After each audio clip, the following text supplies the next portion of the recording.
Hello students, welcome to Vedyuk. I am your history mentor.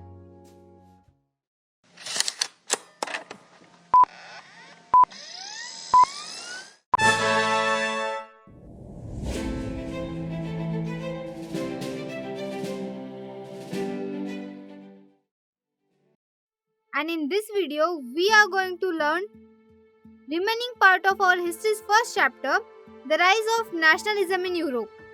So the question is, did nationalism end in 1848? No, because making of nation state is not completely done yet. How did Germany and Italy got unified? How did Britain got unified? There is lot of question here. So let's solve them with the topic making of Germany and Italy. So let's start with Germany. We have seen that conservatives were playing role of villain in our story. But now this negative character plays an important role in spreading the nationalism in Europe. As conservatives notice that if they support liberals, then their opportunity will get doubled. So now what happened that liberals demanded for constitution, but king denied this demand. So these peoples went to landlord of Prussia and asked them for help. And asked them for what? Help in the unification of Germany. So after that, chief minister of Prussia, Ottoman Bismarck, with the help of his army and landlords, they had a fight with French, Austria and Denmark. Why only French, Austria and Denmark? Because German region was in the control of this nation. After continuous fight of 7 years, Germany became unified nation and Kaiser William I became the first king of Germany on 18 January 1871. He mainly focused on modernization of currency, banking and judicial system. Now let's see how Italy got unified. So in 19th century, Italy was divided in 7 parts and Sardinia, Piedmont was the only Italian-speaking region having Italian Prince Victor Emmanuel II.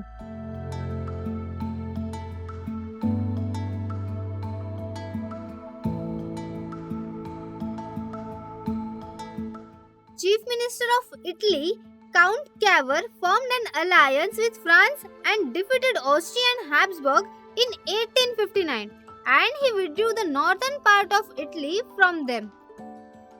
And in the next year, Count Cavour took back south part of Italy from Spain with the help of Giuseppe Garibaldi, who was an Italian revolutionary, and his army in 1816. Now it's turn to make central part of Italy free from Pope, but they got frightened and surrendered. And now central part of Italy got freedom. So in this way, Italy became unified and King Emmanuel II was declared as the king of all Italy. So now let's see what happened in Britain.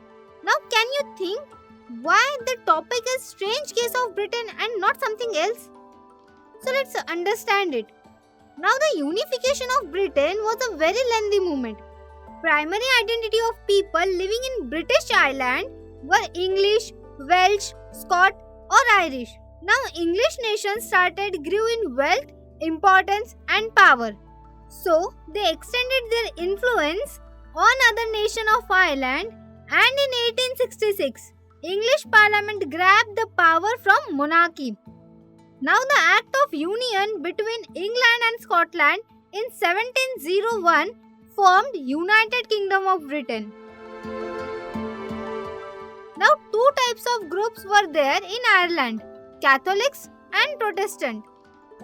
So there was always a tense situation in Ireland because of the disputes between these two groups. And as always, England took the advantages of this tense situation and forcefully captured Ireland in 1801. With this, a new British nation was established, propagating the English culture. Now, new British flag, that is Union Jack, national anthem, God Save Our Noble King and English language were the symbol of New Britain. France, Germany, Italy, Britain all were emerged as a nation state now. So let's come to our next topic, visualizing the nation. Artists of 18th and 19th century personified nation as the female figures. Now these female figures did not stand for any particular woman in real life, and female figures became the allegory of nation. Marianne became the allegory of France, and Germania became the allegory for Germany. You can see their picture in the video.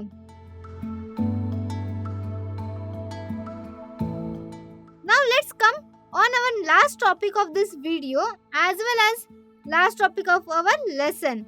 So, by the end of 19th century, nationalism lost its idealistic liberal democratic sentiment, and now the feeling of nationalism started converting to imperialism.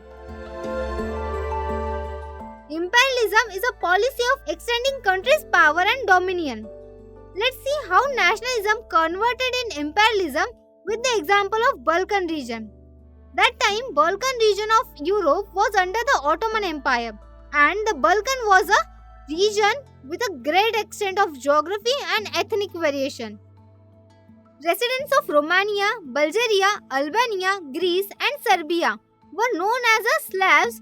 Now Slavs are the group of people who speak the various Slavic languages. This Slavic nationalities struggled to define their identity and independence. This resulted in broken down of Balkan states. Each country was jealous of another and wanted to capture more territory. Because of all this, Balkan became an era of intense conflict. Big nation states like Russia, Germany, England tries to capture the Balkan region, which resulted in First World War. After that, many anti-imperialist movements took place everywhere by nationalists, and the idea of nation-state got accepted as natural and universal.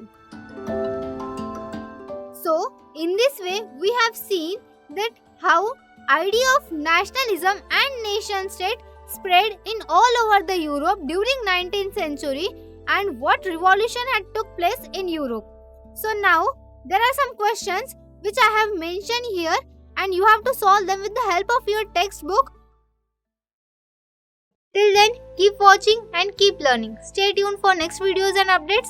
Thank you.